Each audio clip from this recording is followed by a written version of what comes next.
আজকে আমরা তৃতীয় দিনে আমরা সফরে বেরিয়েছি। প্রথম দিন আমরা মোহনপুর, কোয়াই এবং গতকালকে আমরা উদয়পুর শহরের সমস্ত যে নতুন যে ওয়াটার সাপ্লাই প্রকল্পগুলো নেওয়া হয়েছিল এগুলো আমরা ওনাদেরকে দেখিয়েছি। আজকে বিলনিয়া শহরে আমরা এসেছি।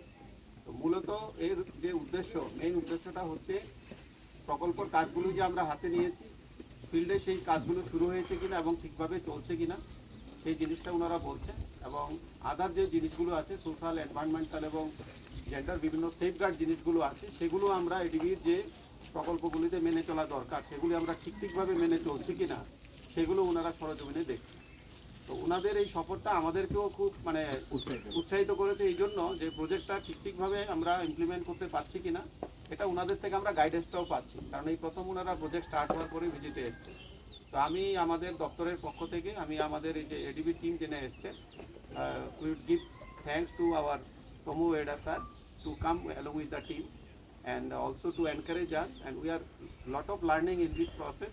আপনারা দেখতে পাচ্ছেন এখানে কনসালটেন্ট আছে, ডিপার্টমেন্টের ইঞ্জিনিয়াররা আছে, সবাই এখানে ডিসকাশনে আসছেন, বিভিন্ন পয়েন্টের উপর ওনারা আমাদেরকে হাইলাইট করছেন এবং এগুলি আমাদেরকে এই প্রকল্পের কাজটা সময়ের মধ্যে শেষ করতে যথেষ্টভাবে সাহায্য করবে। এবং আপনারা জানেন যে এই প্রকল্প সঠিকভাবে রূপায়িত করার সাথে আরও যে 8টি শহর যে বাকি আছে সেখানেও আমরা সিমিলার লোন অ্যাসিস্ট্যান্স এডিবি থেকে পাওয়ার জন্য আমরা আশা করছি। তাই আমরা খুবই উচ্ছ্বসিত। এই প্রকল্পের কাজ সঠিক সময়ে যদি আমরা শেষ করতে পারি তাহলে বাকি 8টা টাউনও আমরা সিমিলার কাজ আমরা নিতে পারবো। আর্থিক অনুদানের কথা যদি একটু বলেন যে কত মানে অনুদান দেওয়া হয়েছে, কি কি কাজ চলছে সম্পর্কে যদি একটু বলেন।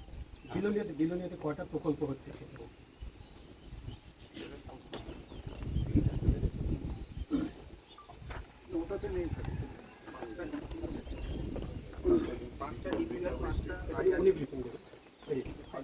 আপনার পরিচয়টা একটু